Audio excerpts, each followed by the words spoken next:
Part 1. The Trail Goes Cold. Marcus Chen sat in the pilot's chair of his stolen ship, staring at the datapad in his hands. 3 months. 3 months since Emma had been taken from their home on New Terra. 3 months of following leads that went nowhere. 3 months of hunting criminals across the galaxy. His hands shook as he looked at Emma's photo on the screen. She was only 8 years old, with bright eyes and a smile that could light up any room. The last time he saw her, she was sleeping in her bed. When he woke up the next morning, she was gone. Only broken glass and blood on the floor remained. The local police said they would handle it. They said human children sometimes disappeared in this part of space. They said he should go home and wait. But Marcus was not the kind of man who waited. He had been a soldier once. He knew how to hunt. He knew how to fight. He would not stop until Emma was safe in his arms again. The ship's computer beeped. They were approaching Kepler Station. Marcus had tracked the kidnappers here through a chain of black market dealers and scared smugglers. Everyone he questioned told him the same thing. Kepler Station was where the worst criminals came to do business. It was a place where the law did not reach. Perfect, Marcus thought.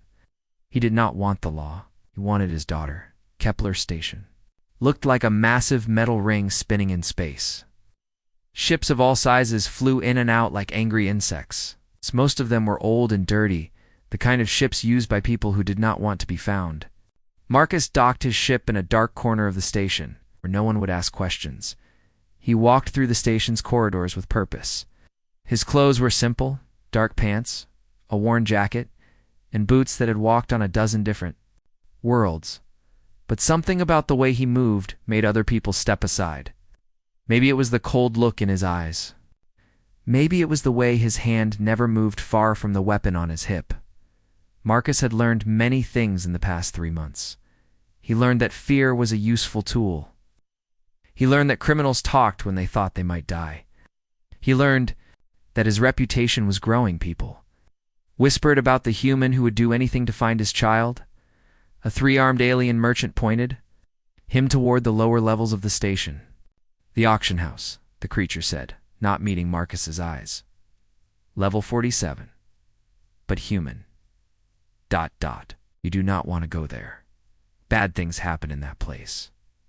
Marcus's jaw tightened. Bad things have already happened. Level 47 was darker than the rest of the station. The air smelled of oil and something else. Something that made Marcus's skin crawl. He followed the sound of voices down a narrow hallway until he reached a heavy metal door. 2 large aliens stood guard. Outside, they had thick green skin and eyes like black stones.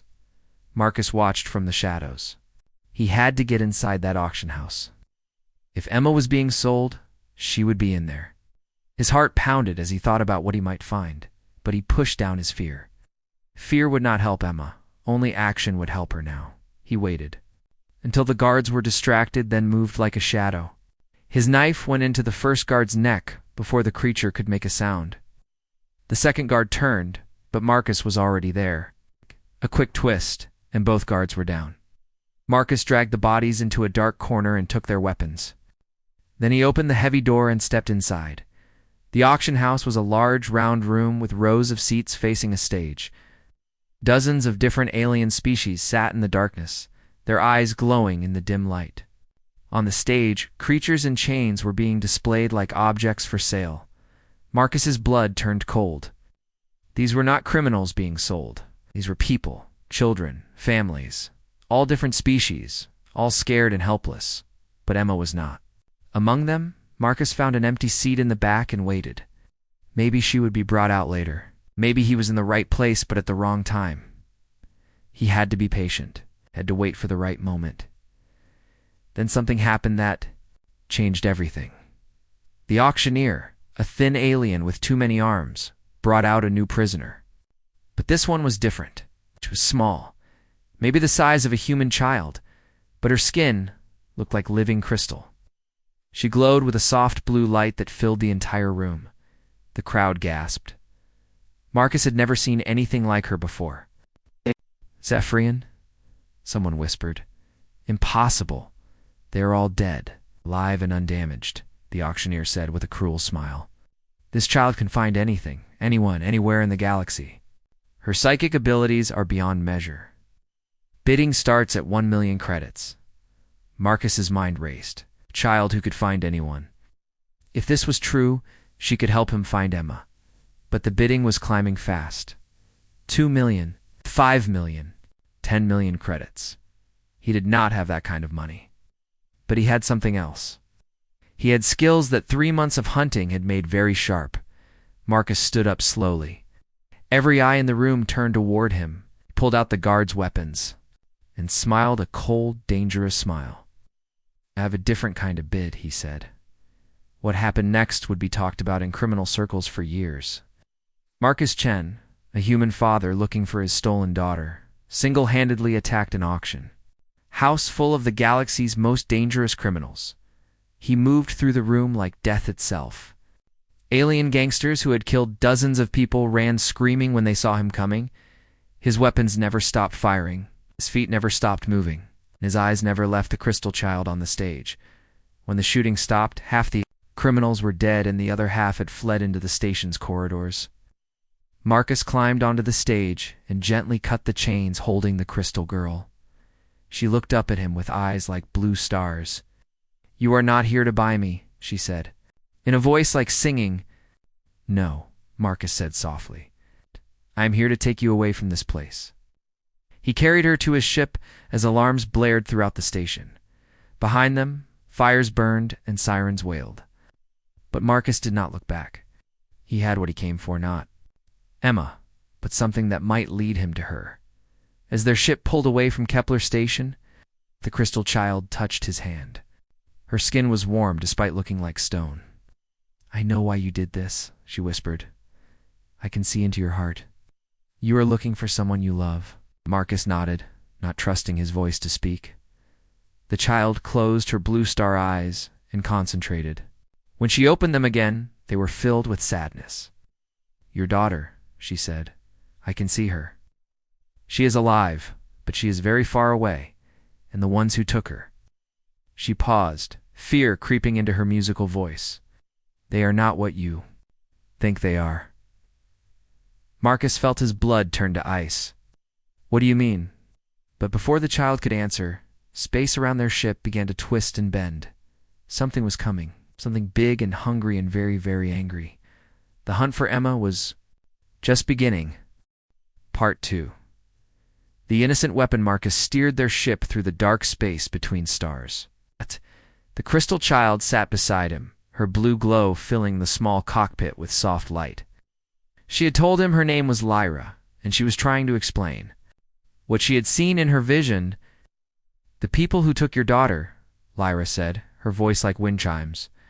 "They wear masks made of metal, but underneath they are not like other aliens. They are something else, something wrong." Marcus gripped the ship's controls tighter. Wrong how? Lyra closed her star-bright eyes and concentrated. When she opened them, they were filled with fear. "They smell like death. What? And they take children. Not to sell them, but to change them. To make them into weapons." The word hit Marcus like a punch to the stomach. Weapons. His little Emma turned into a weapon. He felt rage building inside him like a fire, but he forced himself to stay calm. Anger would not help Emma. He needed information. "Tell me about your people," Marcus said. The auctioneer said all Zephyrians were dead. Lyra's glow dimmed with sadness. "My people lived on a beautiful world of crystal cities. We could speak with our minds and find things that were lost. But then the plague came. It killed everyone, mothers, fathers, children, all of them." She touched a small crystal pendant around her neck. "My parents hid me in a sleep pod before. They died. They sent me to a dead system where no one would look. I slept for ... I do not know how long. Years. Maybe decades. The slavers found me by accident when they were hiding from space police." Marcus studied her face. She looked like a child, but her eyes held ancient sadness. "How old are you?" "I was 12 when I went to sleep, but I do not know how much time has passed." Lyra looked out at the stars. "I may be very old now, or still very young." Time moves strangely when you sleep among the stars. Their ship's warning system suddenly beeped. Marcus checked the scanner and saw 3 ships following them. They were fast and armed, bounty hunters. Found us, Marcus said. He pushed the engines to full power, but the other ships were gaining ground. Lyra placed her small hand on the scanner. Her crystal skin began to glow brighter. I can help. Orcs. I can see where they will go before they go there. Do it. Lyra's eyes became like blue fire. She whispered directions to Marcus's left.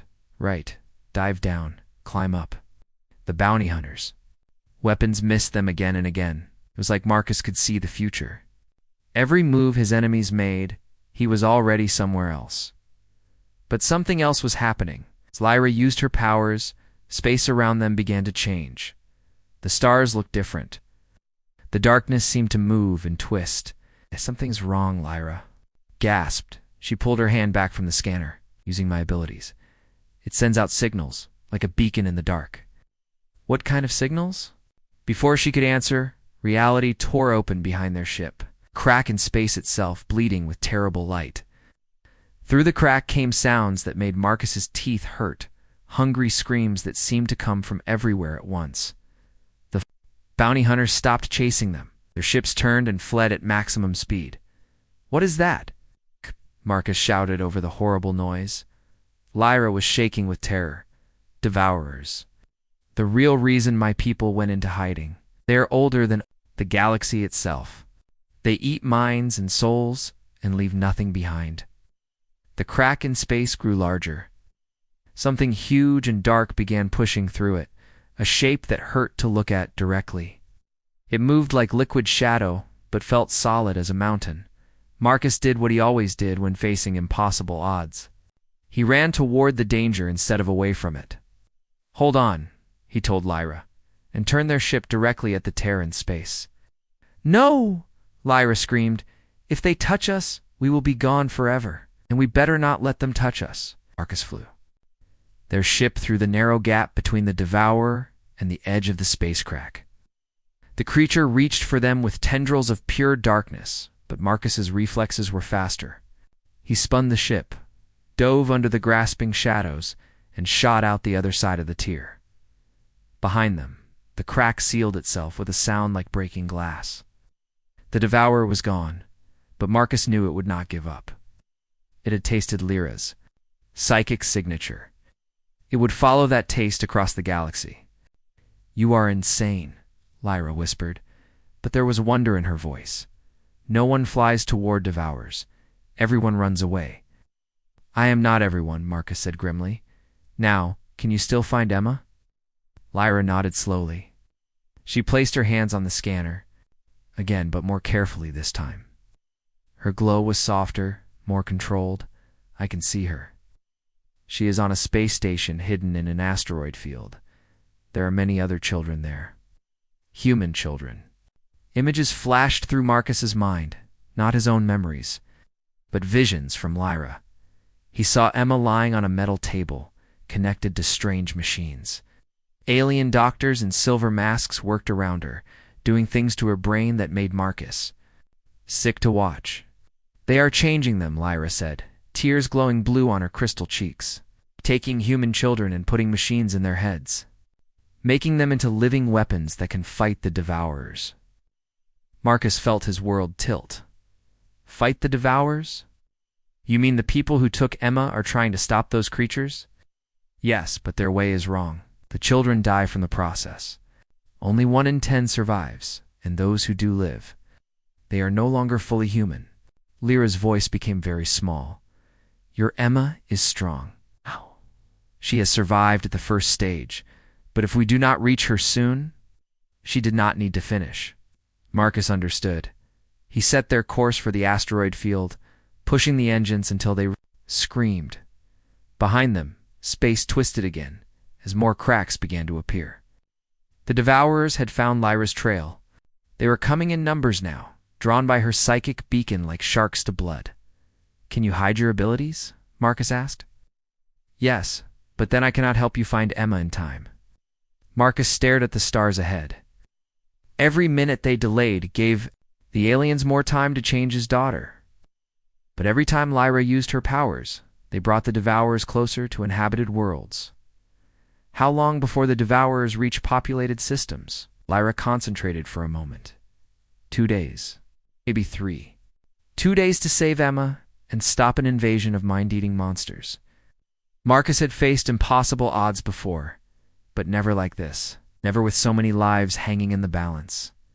He looked at Lyra, this strange crystal child who had already lost everything she ever loved. Then he thought of Emma, somewhere in that asteroid field, fighting for her life and her humanity. "We are going to save them all," he said quietly. Lyra stared at him with her star-bright eyes. "How?" Marcus smiled, and it was not a nice smile. It was the smile of a man who had nothing left to lose and everything to fight for. "I have no idea," he said, "but I will think of something." The asteroid field grew larger ahead of them, and somewhere in its depths, Emma was waiting. Part 3. The Price of Determination. The asteroid field stretched out before them like a graveyard of broken worlds. Massive rocks floated in the darkness, some as big as moons. Hidden somewhere among them was the station where Emma was being held. Marcus guided their ship carefully through the floating debris. One wrong move would smash them against a spinning rock. But he had flown through worse places in his search for Emma. Nothing would stop him now. "There," Lyra whispered, pointing at a large asteroid ahead. "Inside that rock, I can feel the children's minds. They are screaming." Marcus looked closer and saw it was not a natural asteroid. Metal doors and weapon turrets were built into the rock surface. It looked like a fortress designed to hide from the galaxy. "How many children?" Marcus asked. Lyra closed her eyes and concentrated. Her crystal skin glowed brighter. 43, all human, all between 6 and 12 years old. Her voice broke. "Some of them are not thinking clearly anymore. The machines in their heads have changed them too much." Marcus felt sick. 43 children, all suffering like Emma, all stolen from their families and turned into weapons. The rage inside him burned hotter than a star. Behind them, space began to crack again. 8. The Devourers were getting closer. Their hungry screams echoed across the asteroid field, making the floating rocks shake. "Ah, the creatures are almost here," Lyra said with fear. "When they arrive, every living thing in this system will die." Marcus studied the hidden station. Had enough weapons to destroy a small fleet, getting inside would be almost impossible. Getting out alive with Emma would be even harder. "Can you tell which child is Emma?" Lyra touched the scanner with her small hand. Images flashed through Marcus's. Mind children connected to horrible machines, their eyes empty and staring. Then he saw her. Emma, lying on a metal table, while alien doctors worked on her brain. She looked so small and fragile, but she was alive. That was all that mattered. "She is in the center of the station," Lyra said. "The deepest part where they do the worst experiments. There are many guards and security systems." Marcus checked his weapons. Blasters, a knife, and some explosives he had taken from bounty hunters. Not much against a fortress full of aliens. "I am going in," he said. "We'll die," Lyra said simply. "There are too many of them." Marcus looked at her with cold eyes. "Maybe, but I am Emma's father. I will not leave her in that place." He began putting on a spacesuit. If he could get close to the station, he might be able to find a way inside. It was a crazy plan, but crazy was all he had left. "Wait," Lyra said. "I can help. My people built that station long ago, before the plague. I know its secrets." Marcus stopped. "Your people built it?" "Yes. It was a research facility where we studied dangerous things. The aliens found it empty and made it their base." Lyra's eyes glowed with memory. "There are hidden passages, ways to move through the station without being seen." She touched the ship's computer, and a map appeared on the screen. It showed the inside of the station, corridors, rooms, and secret tunnels that the current owners did not know about. "Here," Lyra said, pointing to a small opening near the station's power core. "This maintenance shaft leads directly to the medical center, but ... double quotes. But what? Using my knowledge will make my psychic signature stronger. The Devourers will find us faster." Marcus looked at the cracks appearing in space around them. Dark shapes were beginning to push through, creatures that looked like living nightmares. How much faster? Minutes instead of hours? Marcus nodded grimly. Then we better move quickly. He flew their ship toward the small opening Lyra had shown. The station's defenses, did not see them coming. The entrance was too small and well hidden. Marcus squeezed their ship through the narrow gap and into the station's maintenance tunnels. Inside, the station was dark and cold. Red lights flashed warnings that something was wrong. The alien guards were running around in panic because their sensors had detected the Devourers approaching. Marcus left Lyra, hidden in the ship, and crawled through the maintenance shafts. The tunnels were barely big enough for a human, but that was an advantage. The alien guards were too large to follow him. He moved through the station like a ghost, following Lyra's map toward the medical center. Through grates in the floor, he could see alien doctors working frantically on human children. Some of the kids had metal implants covering half their skulls, others lay perfectly still, their eyes staring at nothing. Marcus wanted to save them all, but he had to find Emma first. One child at a time. One step at a time. The medical center was heavily guarded. 6 aliens with advanced weapons stood outside the main door. Inside, Marcus could see Emma through a window. She was connected to a machine that was doing something to her brain. Her eyes were closed, but she was still fighting. Her hands were clenched into fists. That was his Emma. Even unconscious, she would not give up. Marcus studied the guards and made his plan. He had learned many things in his months of hunting criminals. He knew how to be patient. He knew how to strike fast and hard. And he knew that sometimes the best weapon was surprise. He dropped through a ceiling grate directly onto the first guard. His knife went into the creature's neck before it could scream. The second guard turned, but Marcus was already moving. A quick shot from his blaster, and another enemy was down. The remaining guards rushed toward him, but Marcus had expected that. He rolled behind a metal crate and threw one of his explosives. The blast knocked 2 guards off their feet. Marcus finished them with precise shots. The last guard was smarter. It stayed behind cover and called for help. Within seconds, alarms were blaring throughout the station. More guards would be coming soon. Marcus ran into the medical center and found Emma. She was unconscious, but breathing. Half her head was covered by a metal device that pulsed with electronic signals. Wires ran from the device into her skull. "What have they done to you?" Marcus whispered. He began carefully removing the wires and devices. Emma's eyes fluttered open. For a moment, she did not recognize him. Then she smiled weakly. "Daddy, I am here, sweetheart. I am going to take you home." But as Marcus lifted Emma from the table, he realized something terrible. The device was not just attached to her head. It was connected to her brain. Removing it completely might kill her. Heavy footsteps echoed in the corridor outside. The guards were coming. Behind them, Marcus could hear something else. A sound like breaking glass. The Devourers had arrived. Through the medical center's windows, Marcus could see space itself tearing apart. Massive dark shapes poured through the cracks, moving toward the station with terrible hunger. Emma looked up at him with eyes that glowed slightly blue. It's a side effect of the alien experiments. "Daddy," she said in a voice that sounded older than her 8 years. "The monsters are coming. And I think I can fight them." Marcus stared at his daughter in horror. The aliens had succeeded. He had turned his little girl into a weapon. The question was, could she still be saved? Part 4. What humans do best, the station shook as the Devourers smashed into its outer hull. Emergency lights flashed red throughout the corridors.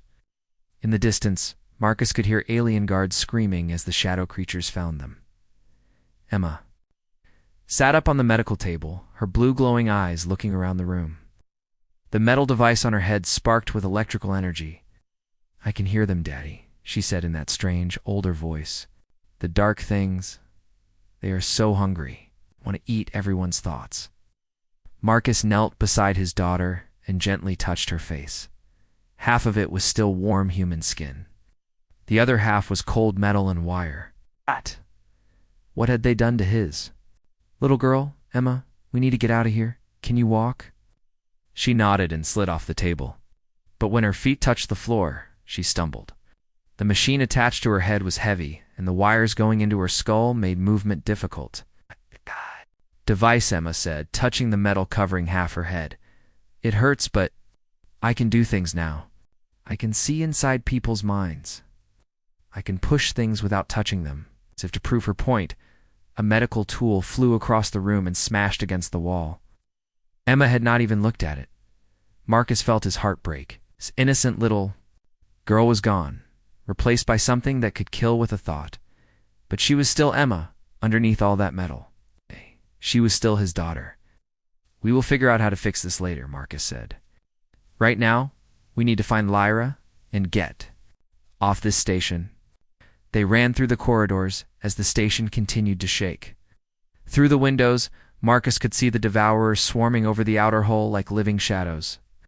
Where they touched the metal, it simply disappeared, consumed by their terrible hunger. The alien guards were trying to fight back, but their weapons passed right through the shadow creatures. The Devourers flowed around blaster fire like water and reached out with tendrils of pure darkness to touch the guards' heads. When they did, the aliens collapsed, their minds eaten away. Marcus and Emma reached the maintenance tunnel where their ship was hidden. Lyra was waiting for them, her crystal skin glowing with worry. "You found her," Lyra said happily. Then she saw the device on Emma's head and gasped. "Oh no. They put a psychic amplifier in her brain. Can it be removed?" Marcus asked desperately. Lyra studied the metal device with her glowing eyes.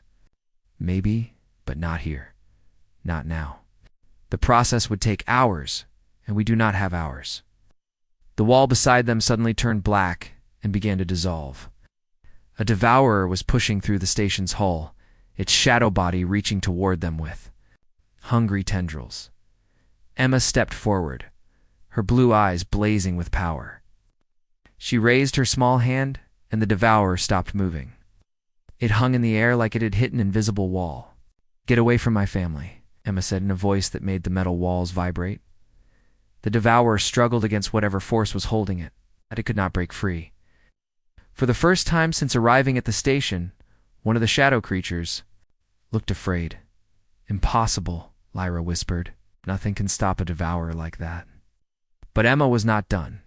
She closed her eyes and concentrated harder. The metal device on her head sparked and smoked.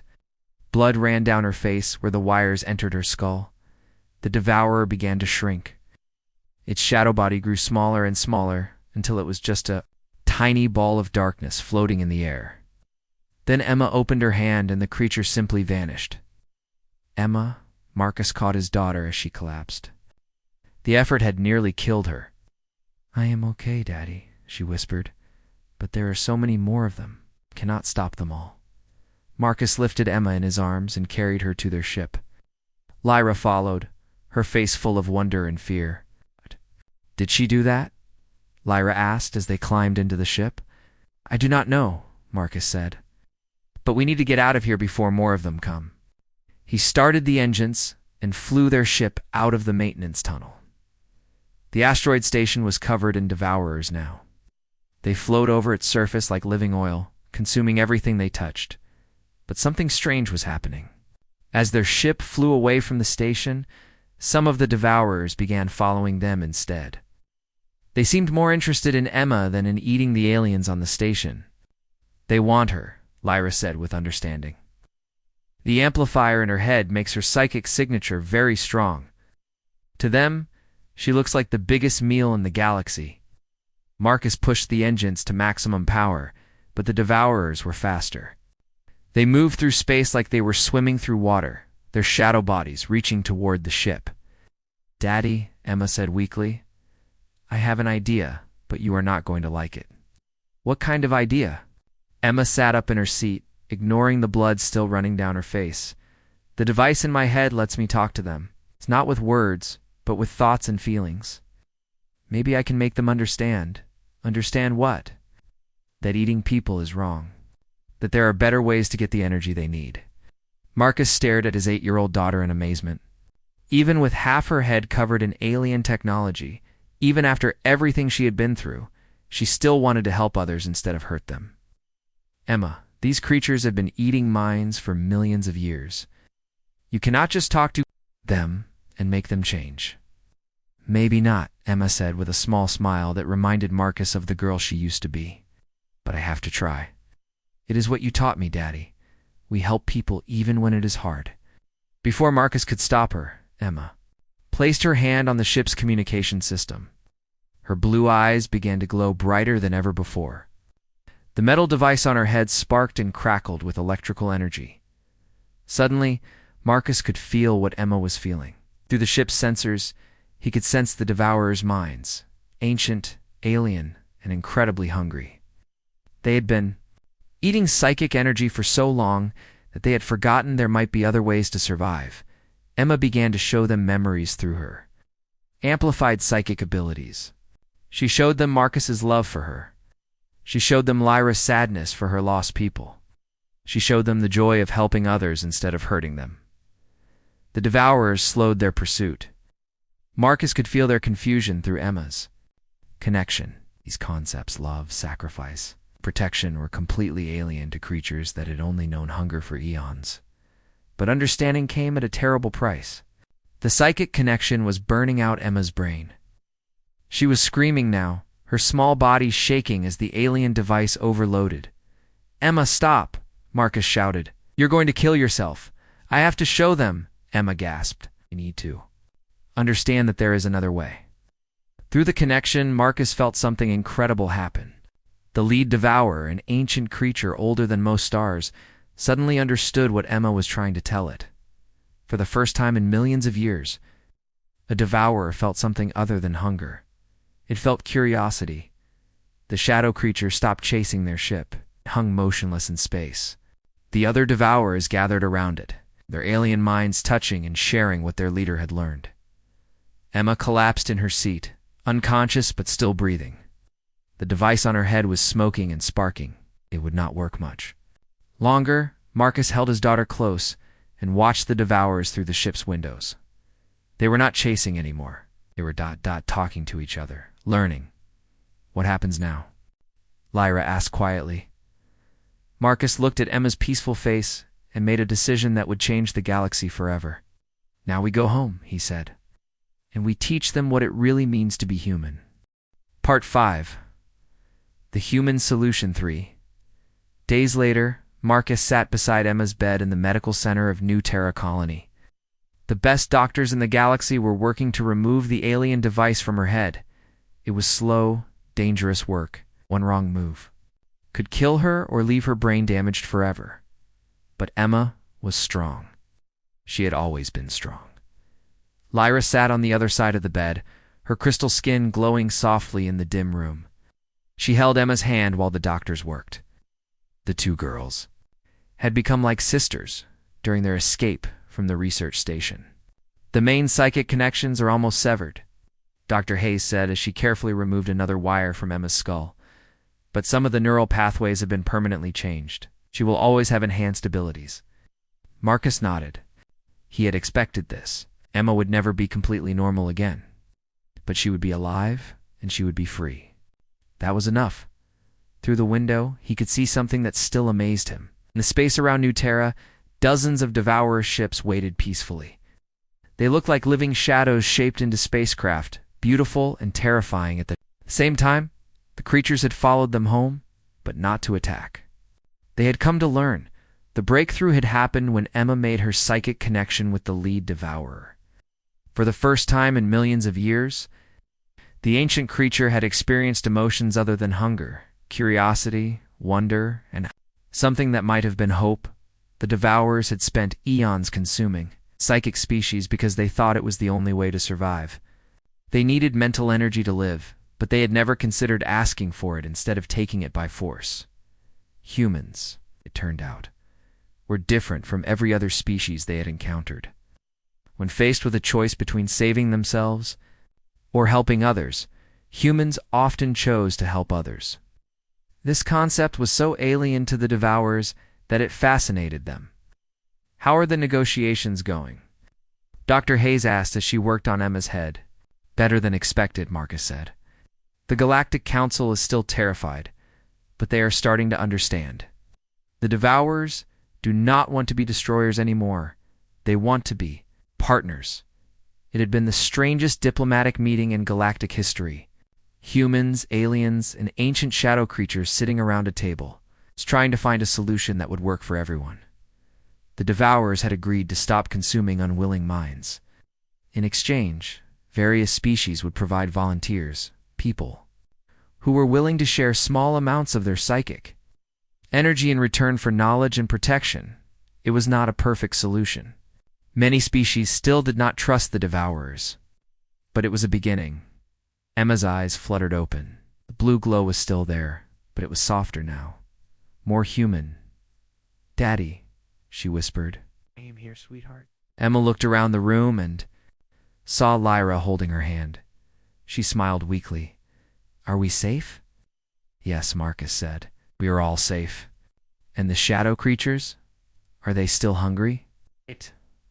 Marcus helped Emma sit up carefully. Through the window, she could see the Devourer ships waiting in space. They looked less frightening now, more like guardians than invaders. "They are learning not to be hungry all the time," Marcus said. "You taught them something very important, Emma. You showed them that there are better ways to live." Emma nodded slowly. She understood more than most 8-year-old children could. The alien device had changed her brain in ways that would take years to fully understand. Dr. Hayes finished her work and stepped back. The device is removed. Emma will need time to recover, but she should be fine. As the doctor left, Lyra leaned closer to Emma. "How do you feel?" "Different," Emma said honestly. "I can still hear thoughts sometimes, and I can see things that are far away, but it does not hurt anymore." Marcus sat on the edge of the bed and pulled both girls into a gentle hug. His family was strange now. A human father, a partly enhanced daughter, and an alien crystal child. But it was still a family. "What happens now?" Lyra asked. Marcus looked out at the stars. Somewhere out there, the secret research facility was being shut down by Galactic Council forces. The alien scientists who had tortured children were being arrested. The other rescued children were slowly recovering in hospitals across the galaxy. It would take time to heal all the damage that had been done. But healing was possible now. "Now we live," Marcus said simply. "We help other people when they need help. We learn new things. We try to make the galaxy a better place." Emma squeezed his hand. "Will the shadow creatures really keep their promise?" "Think so," Marcus said. "You showed them something they had never seen before, that it is possible to choose helping others over helping yourself. That idea is spreading through their entire species now." Over the next few weeks, reports came in from across the galaxy. Devourer ships were appearing at planets in distress, offering help instead of destruction. They used their incredible powers to stop natural disasters, fight off pirate attacks, and protect weak species from stronger ones. It was not always smooth. Some Devourers still struggled with their new way of thinking. Some species refused to trust them. But progress was being made. Emma recovered quickly. The alien enhancements had made her stronger and faster than normal humans. She could sense emotions, see through lies, and sometimes glimpse the future. But she used these abilities to help people, just as Marcus had taught her. Lyra found other surviving Zephyrians scattered across distant worlds. Her people were not extinct after all, just hidden and afraid. Now they could come out of hiding and rebuild their civilization. Marcus went back to his old job, but everything was different now. He was no longer just a man looking for his stolen daughter. He had become something more, a bridge between species that had never understood each other before. One evening, as they sat together watching the sunset on New Terra, Emma asked the question that had been bothering her.